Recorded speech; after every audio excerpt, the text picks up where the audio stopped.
Amis de Facebook, bonjour. Amis d'ici et d'ailleurs, bonjour. C'est votre aimable serviteur, l'homme qui répond toujours et toujours au nom de Dieu anticonformiste. Je suis ici avec une sommité de l'art, du cinéma et de la chanson appelée Armand Assirifix. Je sais que parmi nous, d'autres le voient certainement faire des vidéos sur Facebook, mais ça n'a pas étymologiquement qui il est et ce qu'il est réellement dans la vie. Donc aujourd'hui, je l'ai dans mes murs. Il va se présenter à nous. Alors bonjour, le grand et l'immense Armand Assirifix. Je dis immense dans le sens propre comme dans le sens figuré parce que tu es immense par la taille et tu es aussi immense par le talent et par la générosité. Alors qui es-tu, Armand Assirifix? Présente-toi aux internautes qui ne te connaissent pas. Bonjour. Alors bonjour, je suis Boakwasi Assirifix, Armand, et je suis un Ivoirien, cisoirien africain. Je suis producteur télé-radio dans le plan de ma profession, plus artiste sur le côté comme on dit. Et puis voilà, je suis pas grand chose de plus. Ok, merci. Cette question nous va ravir. Alors, Armand Assirifix, c'est un nom qu'on entend souvent en Côte d'Ivoire, dans les médias et autres. Tu es connu comme étant un artiste chevronné, un grand acteur aussi, parce que tu as tourné des grands films. J'entends par là, je prends un exemple, le braquage à l'africaine, qui a eu beaucoup de succès. Tu as joué dans la pièce Ramsès, dont tu es sorti magistralement. Alors, qu'est-ce qui fait courir Armand Assirifix? Parce qu'en ce moment, on le voit un peu faire des vidéos politiques. Cela est dû à quoi? Bon, disons que je fais pas des vidéos politiques pour me faire voir. Déjà, ça, c'est pas commencé. Je fais des vidéos où j'exprime ce que je ressens, où j'exprime ce que je pense. Et aujourd'hui, nous sommes au 21e siècle, à l'ère des NTIC, si on peut appeler ça comme ça. Et je pense que nous devons avoir l'intelligence de pouvoir profiter des moyens qui sont mis à notre disposition de façon pratiquement, je vais dire gratuite. Quand je parle on paye quand même nos connexions et tout ça. Mais quand tu as un téléphone aujourd'hui, tu as ta télévision. Voilà. En plus des réseaux sociaux, tu as un canal où tu peux véhiculer tes pensées, au lieu de danser le mapuka, au lieu de montrer les fesses, au lieu de montrer des choses ridicules, par exemple, à la face du monde. Moi, j'ai choisi de faire entendre ce que je pense sincèrement par rapport à l'Afrique qui m'est chère. Et à travers ces vidéos-là, j'explique simplement les avis d'un citoyen concerné qui est inquiet par rapport aux maltraitances que le peuple africain vit et par rapport surtout à l'espoir que le peuple africain un jour vivra une vie normale sur la terre d'Afrique. Donc il est tout à fait normal qu'on en parle, qu'on critique ce qui doit être critiqué et qu'on encense ce qui doit être encensé. C'est tout à fait normal qu'on utilise par exemple les réseaux sociaux pour le faire. Et moi je suis dans cette optique. Voilà. Très bien. Armand Assirifix vivait aux États-Unis. Les États-Unis, il est retenu en Côte d'Ivoire où il a vécu quelques années. Aujourd'hui, il se retrouve en France depuis plusieurs années. Alors est-ce à dire que Armand Assirifix a décidé de poser définitivement ses valises dans l'Hexagone? Et qu'est-ce qui fait que Armand Assirifix est venu s'installer en France? Bon, les États-Unis, c'est une vieille histoire. Ça a été un moment là-bas où j'ai fait ma formation en audiovisuel. Et quand je suis arrivé en Côte d'Ivoire, malheureusement, je suis tombé dans la période de la guerre et tout ça, dans les soucis politiques du pays. Et après, j'ai refait ma vie, puisque j'étais marié aux États-Unis et après j'ai divorcé. Et j'ai rencontré mon épouse actuelle à Abidjan, où nous avons parlé, échangé, où on a expliqué tout ce qu'il fallait expliquer. Et quelque part, j'ai recommencé ma vie avec elle. Et comme elle vivait déjà en France ici depuis une dizaine d'années, j'ai jugé bon de partir de la Côte d'Ivoire puisque j'avais plus rien qui me retenait là-bas. Puis en plus, au niveau professionnel, c'était pas évident. J'ai dit bon, pourquoi pas reprendre ma vie en France pour le moment, en attendant de revenir un jour en Côte d'Ivoire quand les choses iront mieux. Voilà, donc ça fait que maintenant je suis en France, en effet, ça peut faire bientôt 9 ans que je vis tranquillement ici, je refais ma vie, tout va bien, tout se passe bien, avec vraiment ça va. Donc par rapport à ça, je sais pas quoi dire de plus. Armand Assirifix est le fils d'un grand nom de la culture que nous autres on n'a pas connu. Enfin moi personnellement je n'ai pas connu, mais j'entends souvent parler de ce monsieur, ce grand monsieur, monsieur Assirifix. Alors est-ce que Armand peut nous parler un peu de son père et un peu de son enfant, de ce qu'il a vécu quand il était petit? Assirifix Kanga Julien, c'est le nom de mon père. C'était un homme d'affaires ivoirien. Je parle de lui au passé parce qu'il n'est plus physiquement, mais spirituellement il est toujours là avec moi. Et ce monsieur a été pour moi un catalyseur dans ma vie par rapport à tout ce que je fais aujourd'hui. Parce que j'ai jamais imaginé que sur l'éducation qu'il m'a donnée, parce que j'ai été éduqué à la dure, parce que c'est un monsieur qui plaisantait pas, franchement, avec ses enfants, il était vraiment très dur.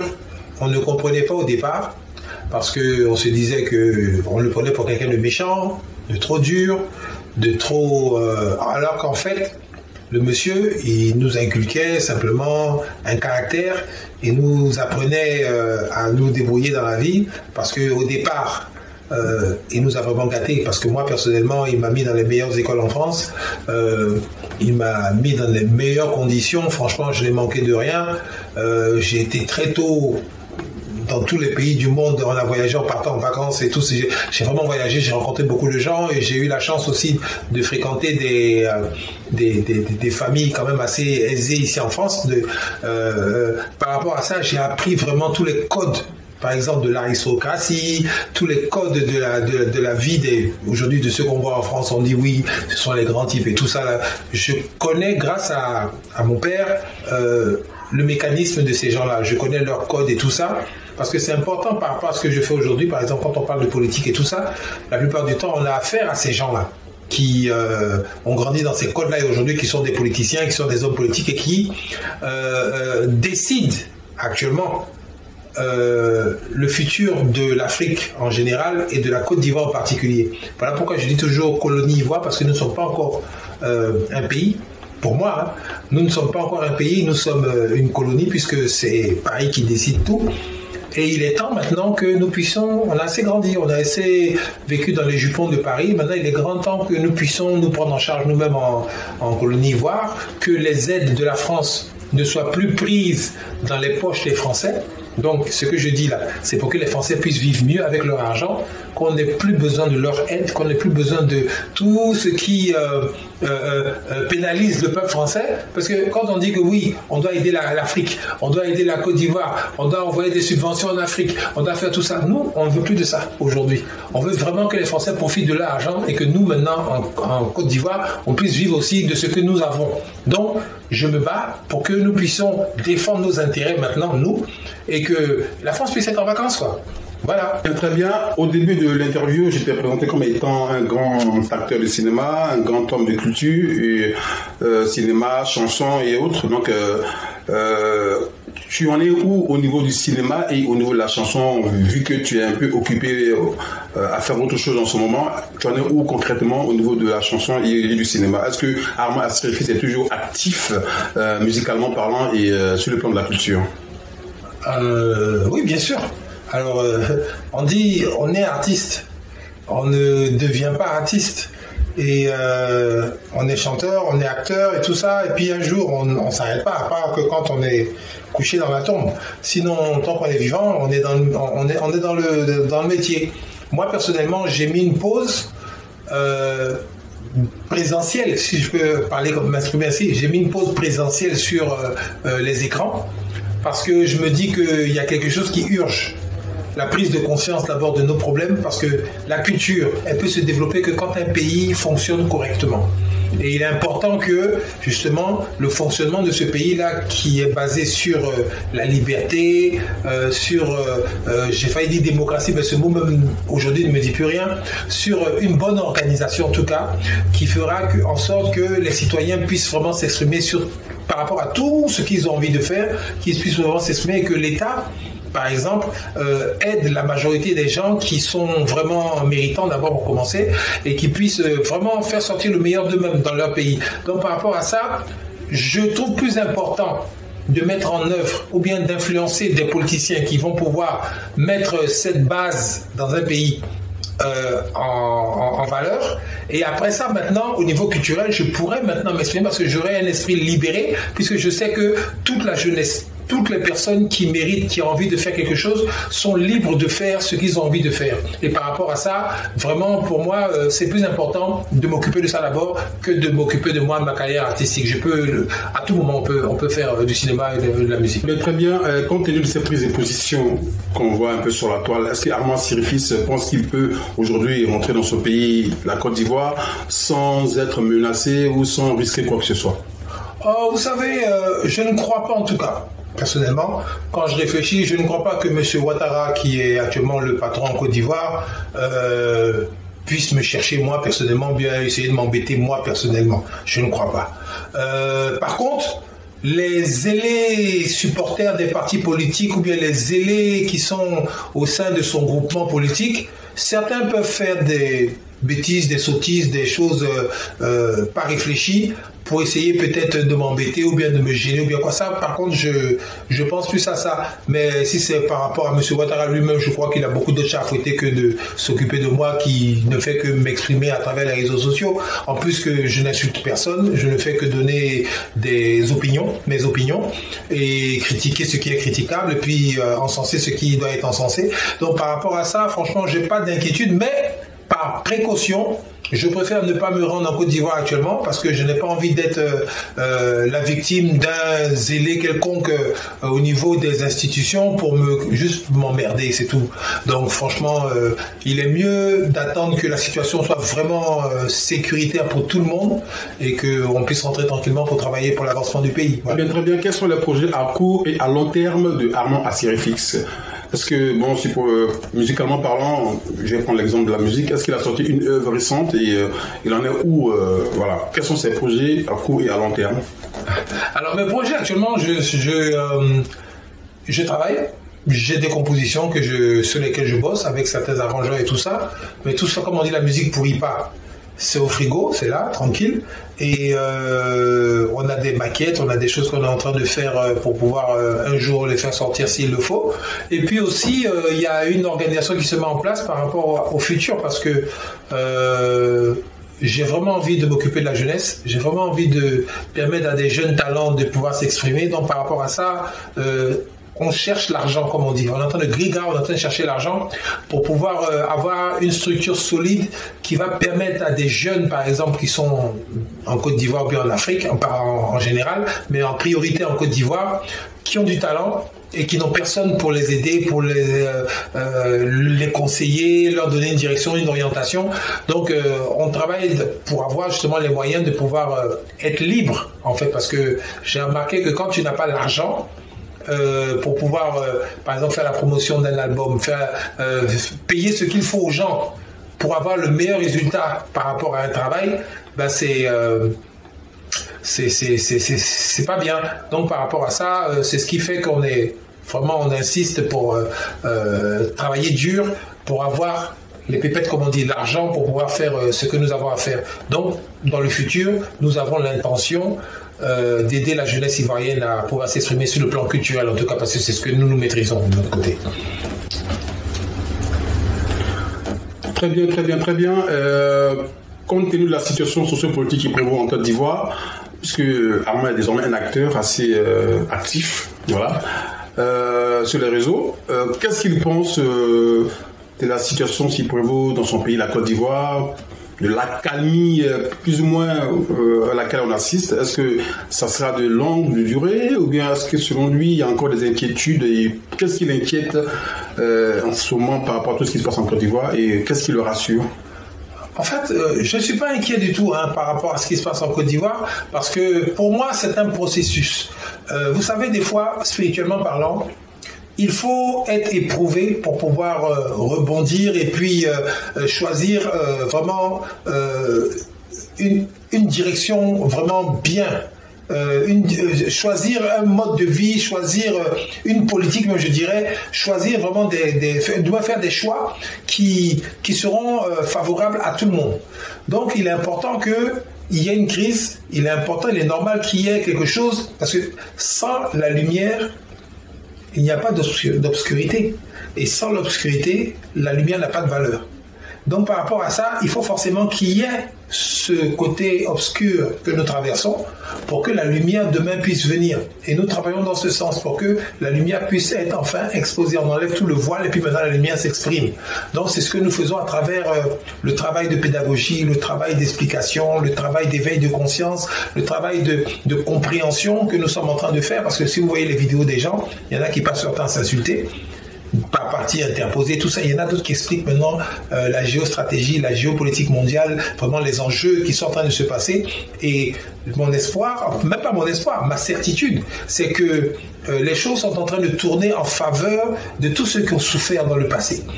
Toutes les populations du monde qui ont souffert de maltraitance, d'injustice et tout ça, aujourd'hui, il y a un nouveau monde qui est en train de s'ouvrir à eux.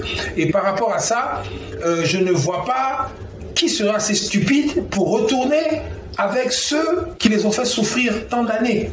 Donc, pour moi, c'est clair, c'est ouvert comme ça, et puis on y va, quoi. Très bien. Tout à l'heure, j'ai rebondi sur ce que tu viens de dire. Tu as parlé d'injures dans la lutte que nous sommes censés mener ou avoir menée.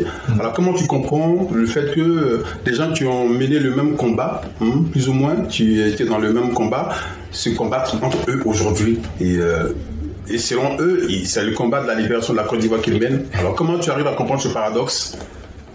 Non, moi déjà, je ne comprends pas.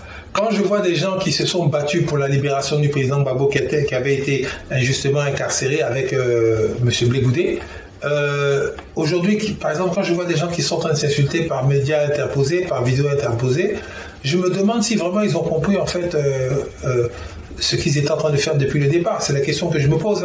Parce que normalement, quand tu t'es battu pour que quelqu'un sorte de prison, c'est parce que cette personne avait été injustement incarcérée et il n'y avait pas de preuves et de faits concrets qui pouvaient les condamner. Maintenant, tout a été prouvé, manifesté à la haie, comme quoi ces gens-là ne sont pas responsables de tout ce qui s'est passé. Maintenant, pour moi, je pense qu'on doit passer à autre chose. C'est-à-dire que si M. Blé Goudé a envie de créer son parti, il est libre. C'est un homme adulte, c'est quelqu'un qui réfléchit, qui a ses ambitions. C'est logique, c'est légitime. Si le président Gbagbo a besoin de créer un nouveau parti, puisqu'il y a un problème avec de légitimité, avec un ancien collègue de parti politique, mais c'est légitime aussi, il a le droit. Et je ne vois pas pourquoi les gens vont s'insulter parce que des gens ne marchent plus de la même façon, mais ils ont toujours le même objectif. Quand je regarde par exemple M. Afin Guessan qui a le FPI dans sa main, il a envie d'être président demain.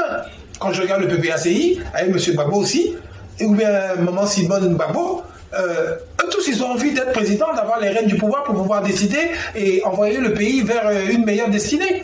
Donc par rapport à ça, je ne vois pas pourquoi on va se battre, mais on va s'insulter. Et sincèrement, je trouve ça vraiment... J'ai failli dire ridicule, mais je vais rester poli pour ne pas paraître hautain. Mais franchement, c'est pas normal. Très bien. Quels sont les rapports qu'entretiennent aujourd'hui Armand Assirifix avec les autres acteurs du showbiz, que ce soit du cinéma ou de la musique, par rapport à cette prise de position? Est-ce que ces mêmes amis sont restés ou bien ils sont éloignés de lui parce qu'on sait comment ça fonctionne? Quand tu n'es pas dans le sérail, ben, tu es un peu persona non grata. Alors, là, je ne te l'apprends pas. Quels sont tes rapports aujourd'hui avec tes anciens collègues acteurs de cinéma et artistes musiciens? Oh, mais ceux qui ont toujours été proches de moi depuis la nuit des temps sont toujours proches de moi. Voilà. Je peux parler d'Agana, je peux parler de DJ Aizi, je peux parler de David Ayoro, je peux parler de Dongui, je peux parler de tous ces gens-là qui, depuis notre enfance, on a toujours été ensemble. Donc, on se fréquente toujours, on n'a aucun problème. Maintenant, par rapport à d'autres, bon, écoutez, chacun est libre de faire ce qu'il veut. Maintenant, moi, personnellement, je l'ai dit et je l'ai toujours dit, tous ceux qui vont à l'encontre du bonheur de tous les Ivoiriens, moi, personnellement, je n'ai pas envie de les fréquenter. Sincèrement, ça ne m'intéresse pas. Si qui s'éloigne de moi, au contraire, moi, je me porte encore mieux. Donc, sincèrement, aujourd'hui, j'ai pas d'a priori, bien de problème particulier avec quelqu'un. je n'ai pas envie de parler avec certaines personnes, c'est mon droit, parce qu'ils ne vont rien m'apporter, il ou elle.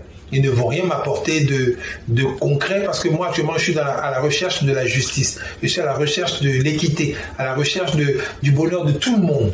Même si on n'est pas du même parti, de la même ethnie, du même groupe, tout ça, je veux que tout le monde soit heureux en Côte d'Ivoire. Donc par rapport à ça, certains qui sont en clan ou bien en groupe politique et qui pensent que la politique c'est de s'occuper que de son groupe ou bien de son camp, moi j'ai pas affaire à ces gens-là. Je veux que des gens qui vraiment qui pensent universel et qui veulent le bonheur de tout le monde, même si on les aime pas.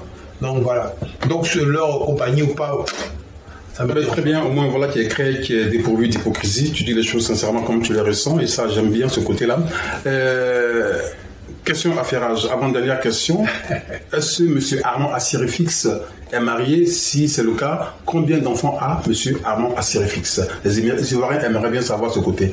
Je suis, j'ai pas dit heureusement marié. C'est-à-dire qu'il y a des gens qui disent je suis malheureusement divorcé ou bien quoi. Moi, je suis heureusement marié et très heureux dans mon mariage. Tout se passe parfaitement bien. Il y en a qui disent il y a des hauts et il y a des bas. Mais moi, on est toujours dans le haut. Les bas, pour moi, c'est des épisodes. Qu'est-ce qu'on appelle bas? Le fait de ne pas être d'accord par rapport à une opinion, à quelque chose, ça, franchement, dans mon foyer, ma femme, elle a son caractère bien trempé, elle a ses pensées, elle n'est pas mon jouet pour qu'elle me suive n'importe comment. Non, elle a son mot à dire. Et des fois, on n'est pas d'accord, mais c'est toujours haut parce que le fait qu'on ne soit pas d'accord n'affecte en rien notre amour de l'un pour l'autre et le respect que nous avons pour l'un pour l'autre. Donc par rapport à ça, on est toujours en haut. Donc je ne peux pas parler de bas. Tout va bien, tout se passe bien. Les enfants, moi personnellement j'en ai 8 maintenant, puisque voilà, et tout se passe bien, tout va bien. Je suis un homme comblé. Ok, cher internaute, l'interview tire à sa fin. J'étais avec Armand Assirifix. Il va quand même nous dire un petit mot par rapport aux internautes, par rapport aux gens, à ses fans, et l'espoir qu'il a pour son beau pays, la Côte d'Ivoire, pour lequel il se bat corps et âme. Donc un petit mot pour les internautes. Moi j'ai été ravi et très très ravi d'être en compagnie. Donc voilà, c'était Guy Anticonformiste avec Armand Assirifix. Tu vas nous dire son petit mot. Voilà, merci et à bientôt. Alors le mot de fin, je dirais que je m'adresse à la jeunesse ivoirienne. Sincèrement, prenez courage, parce qu'il y a beaucoup de gens qui sont stressés actuellement, qui sont déprimés, et parce qu'on voit les gens qui se suicident et tout ça parce qu'ils n'ont pas d'espoir. Il y en a d'autres qui vont dans la mer, dans le désert et tout ça parce qu'ils n'ont pas d'espoir. Sincèrement, quand vous nous voyez, moi personnellement, je fais tout ce que je peux pour que déjà vous puissiez comprendre les enjeux qui se passent actuellement dans le monde et que vous puissiez aussi comprendre vraiment que nous allons gagner. Nous sommes en train de gagner un combat qui est la liberté, la souveraineté.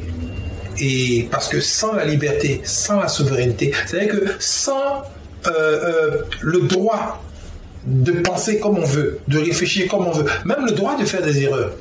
C'est-à-dire que nous-mêmes, on essaie de faire quelque chose et puis on se rend compte que ça a été une erreur. Même ça, ce droit-là, nous devons l'avoir.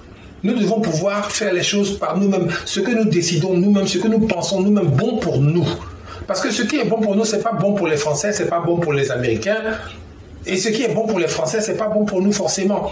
Mais ce qui est bon pour nous là, sur la terre de nos ancêtres, nous devons essayer de le faire pour une fois. On a toujours fait ce que les autres veulent qu'on fasse. Aujourd'hui là, il est grand temps que nous puissions faire ce que nous devons faire. Donc moi, quand je me bats, c'est pour que la jeunesse puisse avoir les moyens de pouvoir s'exprimer dans tous les domaines, le sport, la culture, l'école, tout ce que vous voulez faire, vous pouvez le faire, mais seulement il faut réfléchir et recentrer votre intelligence, recentrer toutes vos connaissances sur ce dont nous avons besoin sur notre territoire, d'abord.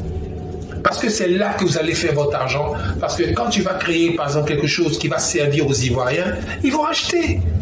Et si ça sert aux Ivoiriens, ça va servir aussi aux Togolais, ça va servir aux Ghanéens, ça va servir aux Congolais. Et si tu vends au Togo, tu vends au Congo, tu vends dans tous ces pays-là, tu peux facilement, comme les gens le disent, devenir milliardaire. Donc il faut qu'on se donne les moyens, les facultés de réflexion, africaine par rapport à nos besoins, à nos quantités, nos qualités, tout ce que nous avons, nous devons d'abord commencer à nous servir nous-mêmes, à faire des choses qui nous servent à nous-mêmes. Donc voilà pourquoi on se bat et je vous donne la promesse que, c'est une promesse, ce n'est même pas un espoir, que tout va aller pour le mieux d'ici 3 ans. Vous allez voir que quand on va s'autodéterminer, quand on va finalement, de façon politique, nous donner, comment je peux dire ça, les capacités de nous exprimer, de faire ce qu'on veut, de prendre les décisions que nous voulons pour nous, vous verrez que tout va aller comme ça. Alors, peace, du courage, ne lâchez rien. Encore un tout petit moment, mais tout va aller pour le mieux. Très bien, merci. C'était Guy, anticonformiste, en compagnie du grand acteur de cinéma Aaron Asserifis et du grand chanteur aussi, voilà, qui aime son pays, qui se bat corps et âme aussi pour la liberté de ses compatriotes et de son pays, la Côte d'Ivoire. Allez, à bientôt. Ciao, ciao.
Je veux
je t'en prie.